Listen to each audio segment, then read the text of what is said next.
அனைவருக்கும் வணக்கம். இந்த பதிவில் நம்ம எதை பற்றி பார்க்க போகிறோன்னு தெரிஞ்சுக்கிறதுக்கு முன்னாடி மறக்காமல் நம்ம சேனலை சப்ஸ்கிரைப் பண்ணிக்கோங்க. பக்கத்தில் இருக்கிற பெல் பட்டனையும் கிளிக் பண்ணிவிட்டு ஆளுங்கிற ஆப்ஷன் கொடுத்துட்டிங்கன்னா நான் போடுற வீடியோக்கள் எல்லாமே மிஸ் ஆகாமல் நோட்டிஃபிகேஷனில் வந்துடும். இந்த பதிவு மிக மிக முக்கியமான பதிவு, அனைவரும் தெரிந்து கொள்ள வேண்டிய ஒரு பதிவு அப்படின்னே சொல்லலாம்.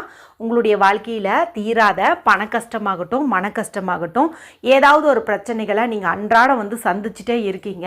எனக்கு இது சலிச்சு போச்சு, இனி என் வாழ்க்கையில் பல நல்ல மாற்றங்கள் ஏற்படணுங்கிறதுக்காக நான் காத்துக்கிட்டு இருக்கேன், இதுக்கு ஏதாவது ஒரு வழி கிடைக்காதான்னு ஏங்கிட்டு இருக்கேன் அப்படிங்கிற மாதிரி இருந்தீங்கன்னா இப்போ நான் சொல்லக்கூடிய இந்த ஒரு பரிகாரம் கண்டிப்பாக உங்களுக்கு உதவியாக இருக்கும் அப்படின்னே சொல்லலாம்.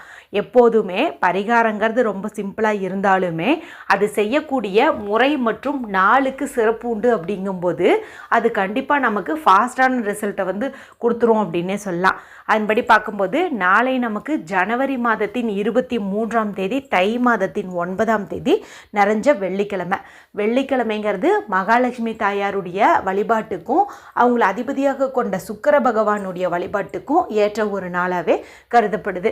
அதுவும் இது தை மாதத்தில் வரக்கூடிய வளர்பிறை வெள்ளிக்கிழமை. அது மட்டும் இல்லாமல் நாளைய நாளில் நமக்கு வளர்பிறை பஞ்சமி திதியானது இருக்குது. இது மாதம் வரக்கூடிய சாதாரண வளர்பிறை பஞ்சமி கிடையாதுங்க, வெள்ளிக்கிழமை நாளில் வருது. அது மட்டும் இல்லாமல் இது ஷியாமலா நவராத்திரியில் வரக்கூடிய பஞ்சமி.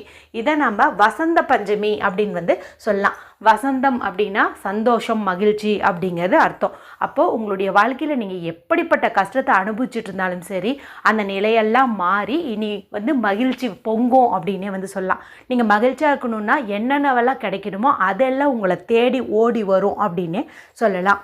இந்த வசந்த பஞ்சமி நாளில் இப்போ நம்ம குளிக்கும் தண்ணீர் பரிகாரம் குறித்து பார்க்க போகிறோம்.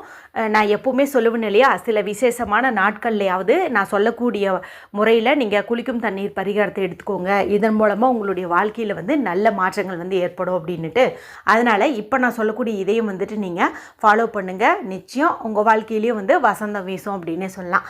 இதை செய்கிறதுக்கு எந்த ஒரு ரூல்ஸ் அண்ட் ரெஸ்ட்ரிக்ஷன்ஸுமே கிடையாது. ஆண்கள் பெண்கள் எல்லாருமே செய்யலாம். பீரியட்ஸ் டைம்லேயும் செய்யலாம், பிறப்பிறப்பு இருந்தாலும் செய்யலாம். நைட் அசைவம் சாப்பிட்டுருந்தீங்கனாலும் காலையில் இந்த குளியல் முறையை எடுத்துக்கலாம். ஒருவேளை இந்த வீடியோ உங்கள் கண்ணுக்கு லேட்டாக தான் பட்டுச்சு, நாளைக்கு குளிச்சதுக்கு அப்புறமா தான் பார்த்தீங்க அப்படிங்கும்போதும் நீங்கள் மறுபடியும் இதே மாதிரி தண்ணீர் ரெடி பண்ணி இரவுக்குள்ளே குளிச்சுக்கலாம். இல்லைன்னா முகம் கை காலையாவது கழுவிக்கலாம், நல்ல பலன் நிச்சயம். சரி, இப்போது சுடு தண்ணியோ பச்சை தண்ணியோ உங்கள் உடம்புக்கு எது ஒத்து வருமோ அதை நீங்கள் ஒரு பக்கெட் அளவுக்கு பிடிச்சி வச்சுக்கோங்க.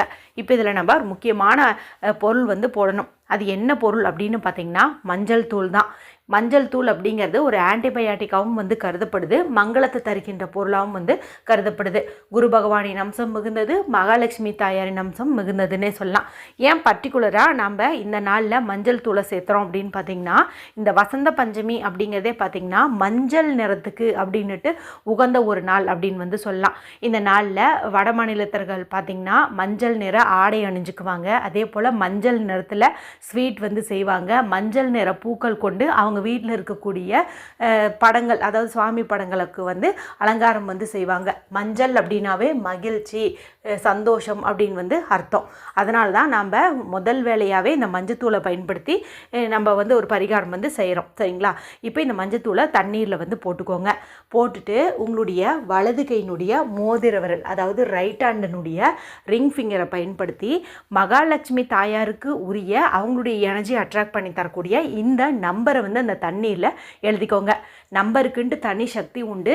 அந்த நம்பரினுடைய எனர்ஜி தண்ணீரினுடைய எனர்ஜியோட கலக்கும்போது நம்மளுக்கு அதிகப்படியான பலன்கள் கிடைக்கும்னே சொல்லலாம். சரி, அது என்ன நம்பர்னு உங்களுக்கு ஸ்க்ரீனில் தெரியும், நானும் சொல்லி காட்டுறேன்.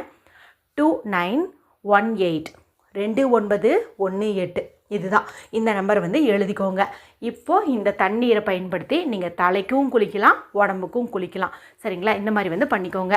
கணவர் இந்த குளியல் முறையை எடுத்துக்கலாமா இல்லை பெண்கள் மட்டும் எடுத்துக்கலாமா அப்படின்னு கேட்டிங்கன்னா, பெண்கள் அவசியம் எடுத்துக்கோங்க. கணவர் ஆப்ஷனல் தான், அவர் விரும்பினார் அப்படின்னா குளிக்கட்டும், இல்லைன்னா பரவாயில்ல விட்டுருங்க. அதே போல் குழந்தைங்களுக்கு இந்த குளியல் முறை அப்படிங்கிறது பார்த்திங்கன்னா அவங்களுடைய ஆரோக்கியத்தை மேம்படுத்தும், கல்வித்திறனை அதிகப்படுத்தும். ஏன்னா இந்த ஷியாமலா நவராத்திரி சரஸ்வதி தாயார் வழிபாட்டுக்கு குழந்தைங்களுக்கு உரியதாக வந்து கருதப்படுது. அதனால் நீங்கள் குழந்தைங்களுக்கு இது பயன்படுத்துறதுனாலும் தாராளமாக பயன்படுத்தலாம். சரி, குளிச்சு முடிச்சாச்சு. அடுத்து என்ன பண்ணணும் அப்படின்னு பார்த்தீங்கன்னா, இப்போ நம்ம தண்ணீரில் எழுதுறோம் இல்லையா, இதே நம்பரை உங்களுடைய இடது கையினுடைய மணிக்கட்டு பகுதியில் எழுதிக்கோங்க. அதாவது லெஃப்ட் ஹேண்டில் அந்த ரிஸ்ட் பகுதியில் சிகப்பு அல்லது பச்சை நிற பேனாவை பயன்படுத்தி 2918 அப்படின்னு வந்துட்டு நீங்கள் எழுதிக்கோங்க. அடுத்ததாக இந்த நாளில் இந்த கலரில் ட்ரெஸ்ஸு போடுறது அப்படிங்கிறது நல்லது. அது என்ன அப்படின்னு பார்த்தீங்கன்னா மஞ்சள் நிறம் தான். நான் முன்னாடியே சொன்னேன் இல்லையா, இது வந்து மஞ்சள் நிறத்துக்கு உகந்த ஒரு நாள் அப்படின்னுட்டு. அதனால் மஞ்சள் நிறத்தில் இருக்கிற மாதிரி புடவையோ சுடிதாரோ அல்லது மஞ்சள் கலர் மிக்ஸ் ஆன மாதிரி ஏதாவது கொஞ்சம் ஒரு பார்டரில் இருந்துச்சு அப்படின்னா கூட ஓகே தான். சரிங்களா? மொத்தத்தில் அந்த மஞ்சள் நிறம் அப்படிங்கிறது நம்ம உடம்புல படுறது அப்படிங்கிறது வந்து நல்லது. அதனால் இது மிக்ஸ் ஆன மாதிரி ஏதாவது ஒரு கலரில் ட்ரெஸ்ஸு வந்துட்டு நீங்கள் போட்டுக்கோங்க. வளையல் வச்சுருக்கிறீங்கன்னா அது கூட இப்போ கலராக இருக்குது இல்லையா, அதில் மஞ்சள் நிறம் உங்கள்கிட்ட இருந்துச்சுன்னா மஞ்சள் வந்து வச்சுக்கோங்க. மஞ்சள் நிறம் நீங்கள் பொட்டு வந்து வச்சுக்கலாம். அதே போல் பூஜைக்கு நாளைக்கு நீங்கள் மஞ்சள் நிற சாமந்தி அல்லது ரோஜாப்பூ இதை வந்துட்டு பயன்படுத்துறது சிறப்பு. நீங்களும் கூட அந்த பூக்களை வந்து உங்களுடைய தலையில் வந்து வச்சுக்கலாம். இதெல்லாமே பார்த்திங்கன்னா நம்ம ரொம்ப ரொம்ப எளிதாக செஞ்சிடக்கூடிய விஷயம். நம்ம வீட்டில் எல்லாத்து வீட்லேயுமே மஞ்சத்தூள் இருக்கும், அதை நம்ம போட்டுடலாம். அதே போல் தண்ணீரில் நான் சொன்ன நம்பரையும் ஈஸியாக எழுதிடலாம். பேனா இருந்துச்சுன்னா கையில் அந்த நம்பரையும் வந்து எழுதிடலாம். கண்டிப்பாக நம்மளுடைய வீட்டில் மஞ்சள் நிறம் கலந்த மாதிரி ஏதாவது ஒரு ட்ரெஸ் இருக்கும், அதை நம்ம போட்டுக்கலாம். இவ்வளவு தான் நம்ம பண்ண போகிறோம். அதாவது ரெகுலராக நம்ம பண்ணுறது தான். என்ன மற்ற நாளில் அப்படி இப்படி பண்ணுவோம், ஆனால் இது வந்து குறிப்பிட்ட நாளில் பண்ணுங்க அப்படின்னு வந்துட்டு சொல்கிறேன். சரிங்களா? அதனால் அவசியம் இந்த விஷயங்களை செஞ்சு பாருங்கள். நாளைய வசந்த பஞ்சமியானது உங்கள் வாழ்க்கையில் வசந்தம் வீசக்கூடிய ஒரு நாளாகவே வந்து மாறும். இனி உங்கள் வாழ்க்கையில் இருக்கிற அத்தனை விதமான கஷ்டங்களும் நீங்கும். நல்ல ஒரு வளமான வாழ்க்கை வந்து அமையும். வீடியோ பிடிச்சிருந்தா மற்றவங்களோடையும் ஷேர் பண்ணுங்கள், லைக் பண்ணுங்கள். மற்றும் ஒரு பயனுள்ள பதிவில் உங்களை சந்திக்கிறேன். நன்றி, வணக்கம்.